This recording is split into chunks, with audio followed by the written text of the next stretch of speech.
नमस्कार, सुप्रभात सर्वांचं माझ्या चॅनलमध्ये स्वागत आहे.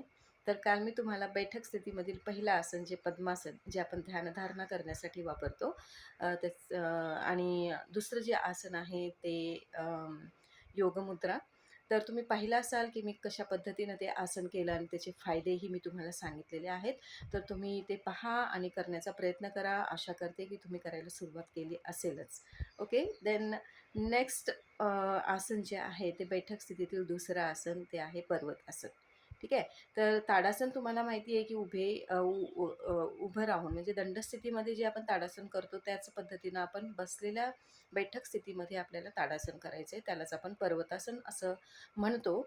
आणि हे आसन जेव्हा आपण करतो त्यावेळी शरीराचा जो आकार आहे तो पर्वतासारखा होतो आणि म्हणून या आसनाला पर्वतासन असं म्हटलेलं आहे. जर तुम्ही ऑब्झर्व्ह केलं तर प्रत्येक जी आसनं आहेत ती ठराविक नैसर्गिक कृतींवर किंवा नैसर्गिक जे प्राणी आहेत त्यांच्या पोश्चरवर आधारित आहेत. तर तुम्ही हे आवर्जून नोटीस करा की प्रत्येक आसनाचं नाव काय आहे आणि आपल्या शरीराची स्थिती, आपल्या शरीराचा आकार त्या पद्धतीने दिसतो का हेही ऑब्झर्व्ह करणं गरजेचं आहे.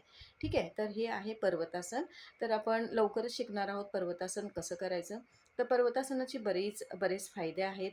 आपल्या शरीरातले या आसनामध्ये जे आपले पाठ, हात, पोट हे सगळे जे स्नायू आहेत, या सर्व अवयवांचे जे स्नायू आहेत, ते वरच्या दिशेने ताणले जातात आणि मग या पद्धतीनं आपण जास्त वेळ जर ताणून नियमितपणे ठेवण्याचा प्रयत्न केला, तर नक्कीच काय होणार, आपल्या पाठीचा कणा, आपल्या पोटाचे स्नायू आणि आपल्या हाताचे जे स्नायू आहेत, याची बळकटी वाढायला सुरुवात होते.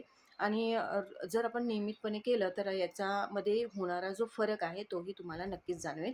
तर करून पहा, तरच आपल्याला याचा फायदा जाणवेल. तर पाठीच्या कण्याचे काही विकार असतील तर तेही बरे होण्यासाठी या आसनाचा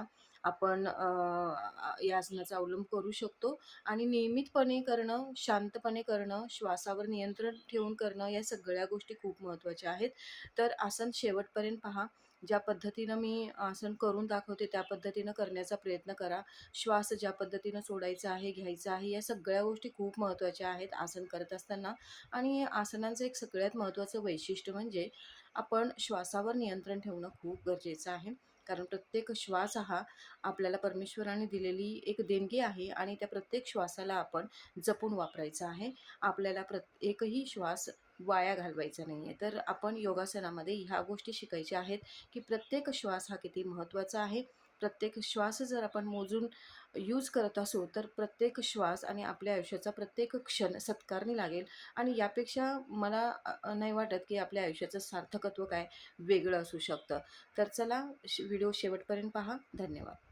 चला, तर आसनाला सुरुवात करायची आहे. बैठक स्थिती घ्यायची. पहिल्यांदा दोन्ही पाय समोर, दोन्ही पायांमध्ये अंतर. मी काल ज्या पद्धतीनं सांगितलं होतं पद्मासन घालायचं त्या पद्धतीनं आपल्याला पद्मासन घालायचं आहे. दोन्ही पायांमध्ये अंतर.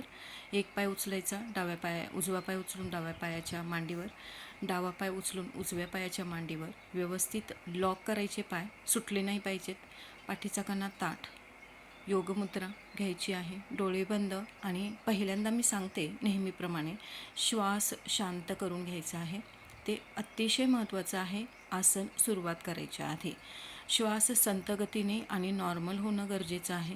त्यामुळे एक 10 वेळा आपल्याला श्वास घ्यायचा आणि सोडायचा आहे. Exhale and inhale continuously we have to do.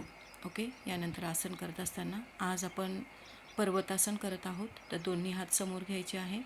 दोन्ही हाताचे पंजे पसरवायचे, हात लॉक करायचे एकमेकांमध्ये, पंजे, आणि त्यानंतर हळूवारपणे श्वास घेत घेत घेत हात डोक्याच्या वर न्यायचे आहेत. हात सरळ रेषेत असणं अतिशय गरजेचं आहे. दोन्ही हात दोन्ही कानांना चिटकून गेले पाहिजेत याची काळजी घ्या.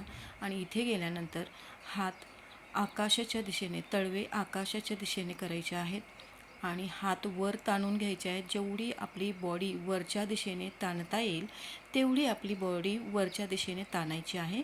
तर तुम्ही पाहू शकता कशा पद्धतीनं माझ्या शरीराचा जो आकार आहे तो पर्वतासारखा दिसतो आणि म्हणून या आसनाला पर्वतासन असं म्हटलं गेलं आहे.